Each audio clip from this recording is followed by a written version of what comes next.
ପିଲାଙ୍କ ଜୀବନ ନେଉଛି cough syrup. 2 ବର୍ଷର ଶିଶୁଙ୍କୁ କଫ୍ ସିରପ ମନା। ସବୁ ରାଜ୍ୟକୁ ସତର୍କ କଲା କେନ୍ଦ୍ର। ଦେଶରେ ଏବେ କଫ୍ ସିରପ ନେଇ ଚିନ୍ତା।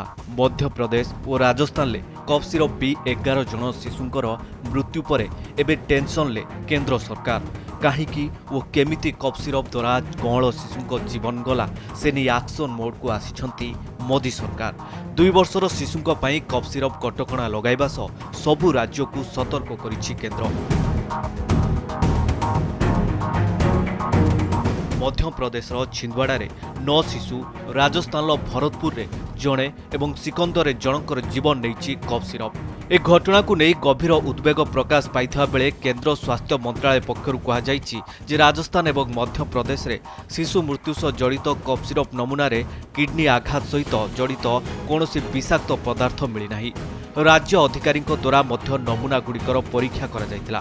ପରିସ୍ଥିତିର ଗମ୍ଭୀରତାକୁ ଦୃଷ୍ଟିରେ ରଖି କେନ୍ଦ୍ର ସରକାର ପିଲାମାନଙ୍କ ପାଇଁ କଫ୍ ସିରପ ବ୍ୟବହାର ସୀମିତ କରିବା ପାଇଁ ଏକ ଗାଇଡଲାଇନ୍ ଜାରି କରିଛନ୍ତି। ବିଶେଷକରି ସ୍ୱାସ୍ଥ୍ୟ ସେବା ମହାନିର୍ଦ୍ଦେଶକ କହିଛନ୍ତି ଯେ 2 ବର୍ଷରୁ କମ୍ ବୟସର ପିଲାଙ୍କୁ କାଶ ଏବଂ ଥଣ୍ଡା ଔଷଧ ଦେବା ଉଚିତ ନୁହେଁ ଏବଂ ସାଧାରଣ 5 ବର୍ଷରୁ କମ୍ ବୟସ୍କ ପିଲାମାନଙ୍କ ପାଇଁ ଏଭଳି ଔଷଧ ଦେବା ଗ୍ରହଣୀୟ ନୁହେଁ। ସମସ୍ତ ରାଜ୍ୟ ଓ କେନ୍ଦ୍ରଶାସିତ ଅଞ୍ଚଳ ପାଇଁ ସରକାର ଜାରି କରିଥିବା ଉପଦେଶବଳୀରେ କୁହାଯାଇଛି ଯେ ପିଲାମାନଙ୍କଠାରେ କାଶର ଅଧିକାଂଶ ମାମଲା ସ୍ୱୟଂ ସୀମିତ ରୋଗ, ଯାହା ଔଷଧ ବିନା ଭଲ ହୋଇଯାଏ। ଏଥିପାଇଁ ଶରୀରରେ ଜଳୀୟ ଅଂଶ ଠିକ୍ ରଖିବା ତଥା ହାଇଡ୍ରେସନ୍, ବିଶ୍ରାମ, ଯତ୍ନ ପ୍ରଥମ ଚିକିତ୍ସା ହେବା ଉଚିତ। ନିର୍ମାତାମାନଙ୍କୁ ମଧ୍ୟ ଭଲ ଉତ୍ପାଦ ଉପରେ ସର୍ବାଧିକ ଗୁରୁତ୍ୱ ଦେବାକୁ ପଡ଼ିବ। ଏକାଧିକ ଔଷଧ ମିଶ୍ରଣ ଏଡ଼ାଇବା ଏବଂ ଔଷଧର ନିରାପଦ ବ୍ୟବହାର ବିଷୟରେ ପିତାମାତାଙ୍କୁ ସଚେତନ କରିବାକୁ କୁହାଯାଇଛି। ଛିନ୍ଦୱାଡ଼ାରେ 15 ଦିନ ମଧ୍ୟରେ 9 ଜଣ ଶିଶୁଙ୍କର ମୃତ୍ୟୁ ପରେ ସତର୍କ ଘଣ୍ଟି ବାଜିଛି।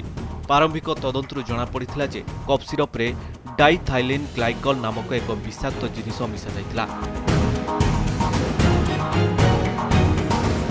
କିଡ୍ନି ବାୟୋପ୍ସି ପିଲାମାନଙ୍କ ଶରୀରରେ ଡାଇଥିଲିନ୍ ଗ୍ଲାଇକଲ୍ ଥିବା ନିଶ୍ଚିତ କରିଥିଲା।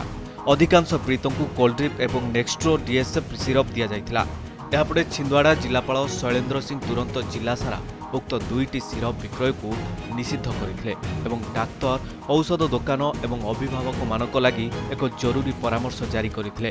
ଏହାପରେ ରାଜସ୍ଥାନରୁ ମଧ୍ୟ 2 ଜଣ ଶିଶୁଙ୍କର କଫ୍ ସିରପ ପିଇ ମୃତ୍ୟୁ ହୋଇଥିବା ରିପୋର୍ଟ ଆସିଥିଲା। ତେବେ ସ୍ୱାସ୍ଥ୍ୟ ମନ୍ତ୍ରାଳୟ ସ୍ପଷ୍ଟ କରିଛି ଯେ ସିରପରେ ପ୍ରୋପିଲିନ୍ ଗ୍ଲାଇକଲ୍ ନାହିଁ, ଯାହା କେତେକ ସମୟରେ ଡାଇଥାଇଲିନ୍ କିମ୍ବା ଇଥିଲିନ୍ ଗ୍ଲାଇକଲ୍ ସଂକ୍ରମଣର ଉତ୍ସ ହୋଇପାରେ। Bureau report, Kanak digital.